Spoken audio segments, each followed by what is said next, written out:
உலகெங்கும் வாழும் அன்பான தமிழ் உள்ளங்களுக்கு அநேக கோடி வணக்கங்கள்.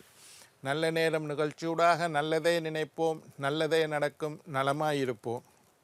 இன்றைய தினம் 27ஆம் தேதி 7ஆம் மாதம் 2026 சோமவாசரம் என்று சொல்லக்கூடிய திங்கட்கிழமை, பராபவ வருடம் ஆடி மாதம் 11ஆம் நாள், திரையோதசி திதி, மூல நட்சத்திரம், சித்த யோகம்.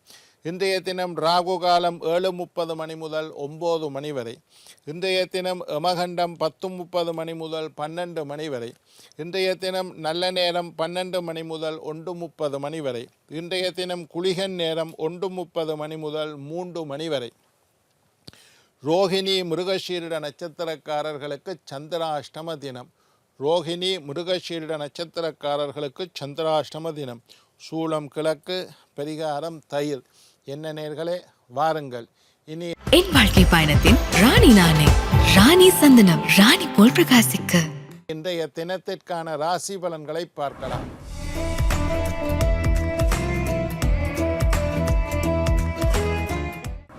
மேஷம் பாராட்டு, ரிஷபம் கீர்த்தி, மிதுனம் விருப்பம், கடகம் அமைதி, சிம்மம் வரவு, கன்னி கவனம், துலாம் உழைப்பு, விருச்சிகம் சுகம், தனுசு உற்சாகம், மகரம் நலம், கும்பம் மேன்மை, மீனம் நிறைவு.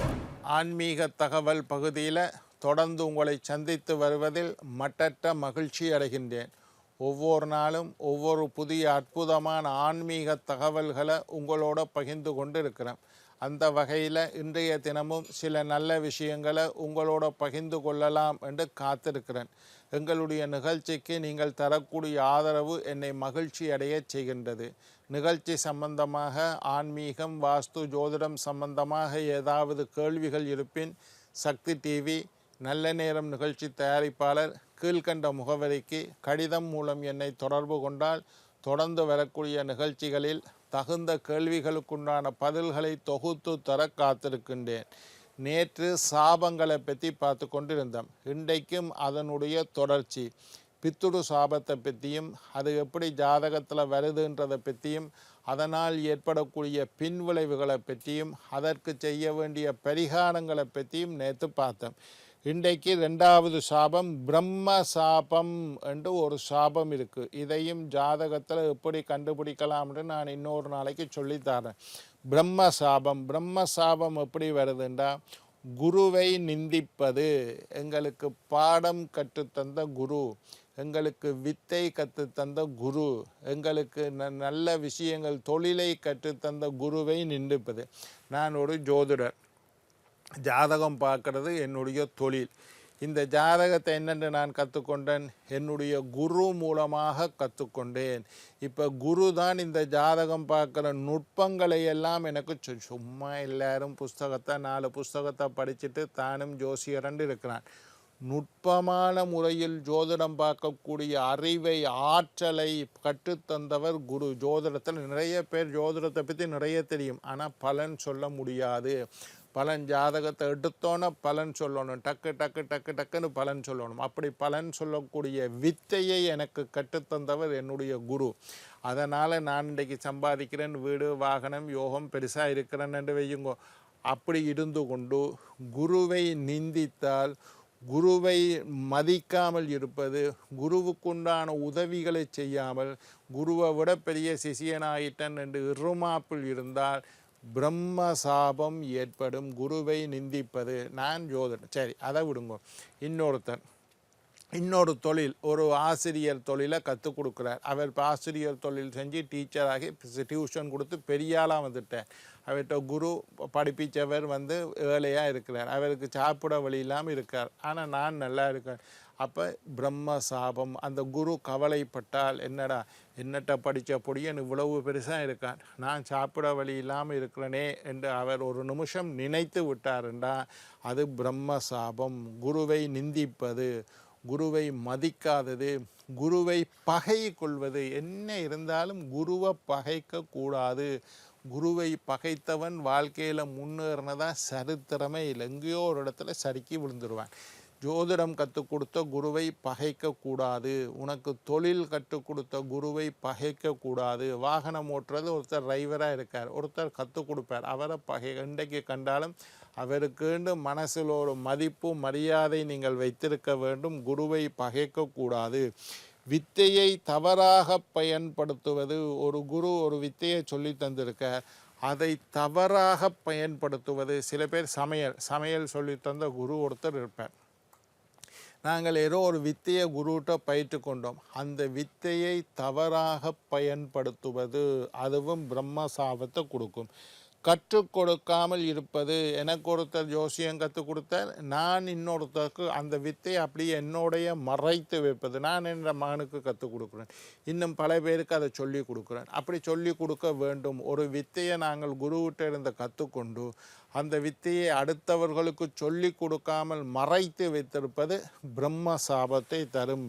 அப்போ என்னென்ன பிரம்ம சாபம்? குருவை நிந்திப்பது, குருவை மதிக்காதது, குருவை பகை கொள்வது, வித்தையை தவறாக குருவிடம் கற்ற வித்தையை தவறாக பயன்படுத்துவது, அடுத்தவர்களுக்கு கற்றுக் கொடுக்காமல் இருப்பது. இந்த மாதிரியெல்லாம் செஞ்சியால் தான் உங்களுக்கு அடுத்த பிறவியில் பிரம்ம சாபம் ஏற்படும்.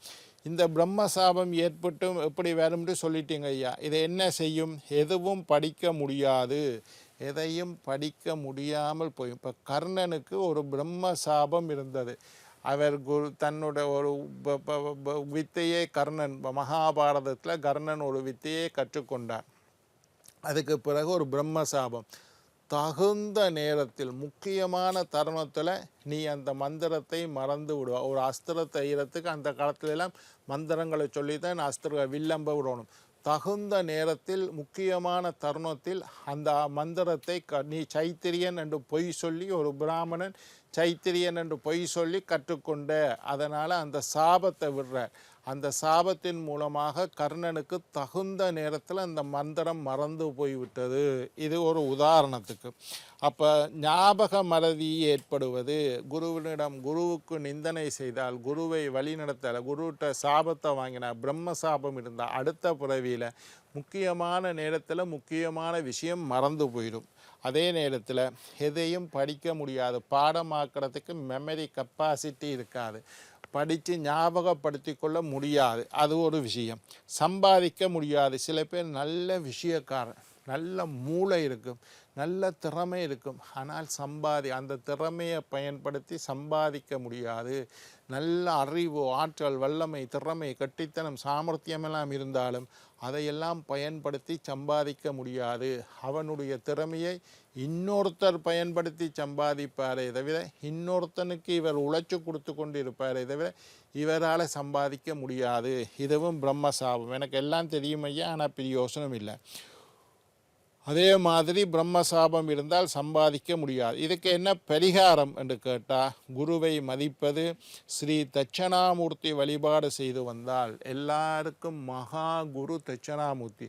நான் தெரிந்தோ தெரியாமலோ எனக்கு பிரம்ம சாபம் வந்து விட்டது, நான் என்னுடைய குருவை மதிக்க தவறிட்டேன், பெண்ணையா செய்கிறது என்று கேட்டால், ஸ்ரீ தட்சணாமூர்த்தியை சரணடைந்தால், ஸ்ரீ தட்சணாமூர்த்தி வழிபாடு செய்து வந்தால் பிரம்ம சாபம் இல்லாமல் போகும். சரி, இப்போ 2வது சாபத்தை பார்த்தோம். 3வது சர்ப்ப சாபம். நாகத்தை கொல்வது, பாம்பு புற்றை உடைப்பது, நாகத்துக்கு தொந்தரவு செய்வது. எங்களோட ஆன்மீகம் எப்பவும் என்ன சொல்லுதுண்டா, நல்ல பாம்பை அடிக்கக்கூடாது, பாம்பையே அடிக்கக்கூடாது, எந்த உயிரையும் வதை செய்யக்கூடாதுன்னு சொன்னாலும், ஏதோ மற்ற பாம்புகள் விஷப்பாம்புகளை கொஞ்சம் அடித்து கொண்டாலும், நல்ல பாம்பு, படம் எடுத்து ஆடக்கூடிய நல்ல பாம்பை அடிக்கக்கூடாது. பிள்ளையாட்ட அருணா கயிறாக இருக்கிறது பாம்பு, முருகனுடைய காலில் இருக்கிறது பாம்பு, சிவபெருமாண்ட கழுத்தில் இருக்கிறது பாம்பு, பல தெய்வங்களுக்கு பூணூலாக இருப்பது பாம்பு. இந்த மாதிரி பாம்பு பெருமாள் ஆனந்த சயனம் படுத்திருக்கிறது பாம்புக்கு மேலே.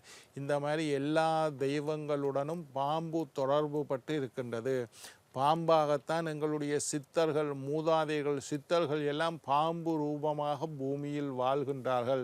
நல்ல பாம்புன்னு சொல்லுவோம். படம் எடுத்து ஆடக்கூடிய நல்ல பாம்பை எந்த காலத்திலும் இந்து சமயத்தை சார்ந்தவர்கள் அடிக்கக்கூடாது, கொல்லக்கூடாது. பாம்பை கும்பிட்டு அது தானாக யாரையும் கொத்தாது. இனி இல்லைன்ற கர்ம வினைகள் நாங்கள் செய்திருந்தால் மட்டுமே பாம்பு வந்து எங்களை கொட்டும். அல்லது பாம்புக்கு நாங்கள் ஏதாவது தொந்தரவு செய்தால் அதை அடிக்க போகிறோம் கொல்ல போகிறோம்ன்ற அதை பயந்தால் மட்டுமே கொத்துமே தவிர, மற்றபடி நல்ல பாம்பு காலில் ஏறி அந்த காலால் போயிடுமே தவிர கொத்தாது என்பது எங்களுடைய ஐதீகம். பாம்பு வசிக்கக்கூடியது பாம்பு புத்து, கரையான் புத்துக்குள்ளே தான் பாம்பு இருக்கும். அந்த பாம்பு புத்தை உடைப்பது, அதுக்கு பரிகாரங்கள், சில பரிகாரங்கள் பால் ஊற்றி நவதானியம் போட்டு சில விஷயங்களை செய்து ஒரு அவசியமான தேவை இருந்தால் மட்டும் உடைக்கணுமே தவிர, மற்றும்படி பாம்புகள் வாழக்கூடிய புற்றை உடைக்கக்கூடாது, பாம்புகளின் இருப்பிடத்தை அழிக்கக்கூடாது, பாம்பு அடிக்கக்கூடாது. அப்படியெல்லாம் செஞ்சால் நாகதோஷம் பெறும். நாகதோஷத்தில் என்ன இருக்குது? காலசர்ப்ப தோஷம். ராகுவுக்கும் கேது 2 பாம்பு கிரகங்கள், ஒன்று பாம்புட தலை, ஒன்று பாம்புட உடல். 2 ராகு கேதுண்டு 2 கிரகங்களுக்கு இடையில மீதி இருக்கக்கூடிய சூரியன், சந்திரன், செவ்வாய், புதன், வியாழன், குரு, சனி என்று சொல்லக்கூடிய 7 கிரகங்களையும் ராகுவும் கேதுவும் அடைத்து வைத்திருந்தால் காலசர்ப்பதோஷம். காலசர்ப்பதோஷம் இருந்தால் நாகதோஷம். நாகதோஷத்தினால திருமண தடை ஏற்படும், குழந்தை பாக்கியத்தில் பிரச்சனை ஏற்படும், பேச்சில் கோளாறு ஏற்படும், நல்ல குடும்பம் அமையாமல் போகும், ஆரோக்கியத்தில் பிரச்சனை ஏற்படும், தோல் நரம்பு சம்பந்தமான நோய்கள் ஏற்படும். இதெல்லாம் நாகதோஷத்தினால. நாக பிரதிஷ்டை செய்கிறது, காளகஸ்திக்கு போய் பரிகாரம் செய்கிறது, நாக சதுர்த்தி விரதம் இருப்பது, பாம்பு புத்துக்கு பால் ஊற்றுவது, இதெல்லாம் நாகதோஷ பரிகாரம். என்ன நேர்களே, நாளை மற்றொரு நிகழ்ச்சியுடன் உங்களை சந்திக்கும் வரை உங்களிடம் விடைபெறுவது உங்கள் ஜோதிட சித்தர் டாக்டர் ராஜராஜ குருக்கள்.